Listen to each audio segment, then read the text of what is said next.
Hello, how you doing? Today, my name is Kori Vines, and I'll be showing you the three different methods we had of solving first-order differential equations.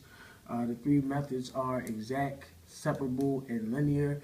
And I've got a couple examples I want to show you, and I actually got one problem where we're going to see can you use more than one method to solve them. Now, for the first example, this is what we call exact differential equation. Now, you see you have two functions. You have 2xy plus 3 with a dx next to it, and you have x squared minus 1 with a dy next to it. That's one sign where you might be able to find out whether the problem will be exact, because each function have a dx and a dy next to it. Now, in order for this to be exact, my has to be equal to nx. Now, when you see dx, you have to derive y. It's like an opposite. And when you see dy, you have to derive x. So when you derive y here, you get 2x on this side. Now, when you derive x on this side, you get 2x. So seeing that 2x is equal to 2x, that will show you that they are exact. Then from there on, you would choose one of the two to integrate. I chose this one because it's easier. So you have x squared minus x squared minus y dy.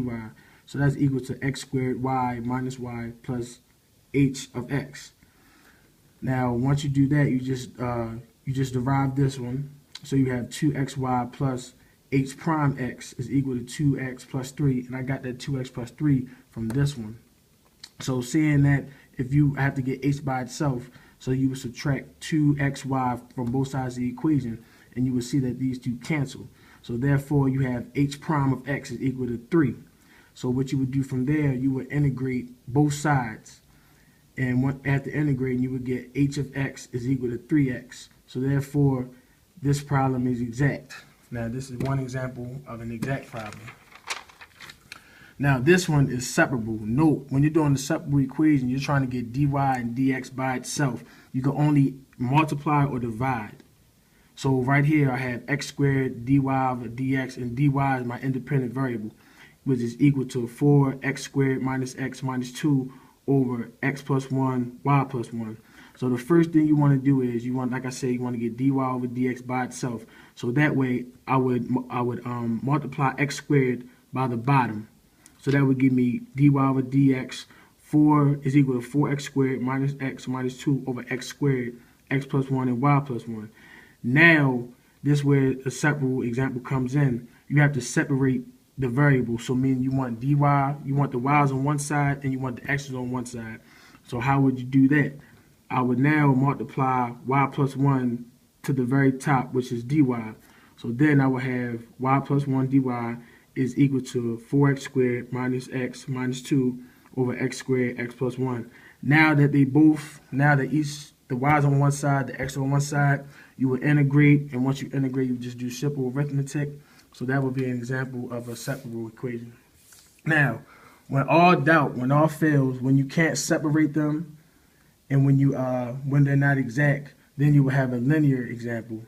Now, with the linear example, this is the equation that you will be using. You will be using dy over dx plus p of x, y, is equal to qx, and p of x is a function. So pretty much you'll be using an integrating factor, which would be your p of x, which is equal to e to the integral of the p of the x dx. So the example that I have here, I have y prime minus 2yx is equal to x. Now, this right here, this is my independent variable. So anything before your independent variable, that's the one that that will be an integrating factor. So you would do e, and you will raise that to the integral negative 2x dx. Then you will integrate, and once you integrate, that, like I said once before, that would be an integrating factor. So that will give you e is equal to negative x squared. So from there on, you will plug it back into the equation.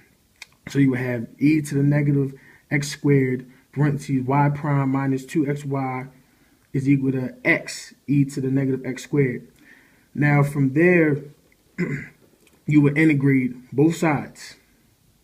Now once you integrate, you will find out that e to the negative x squared times x, which is pretty much this, but it's just the derived version of it, is equal to the integral x e to the negative x squared dx. Now with this, you would have to use u substitution.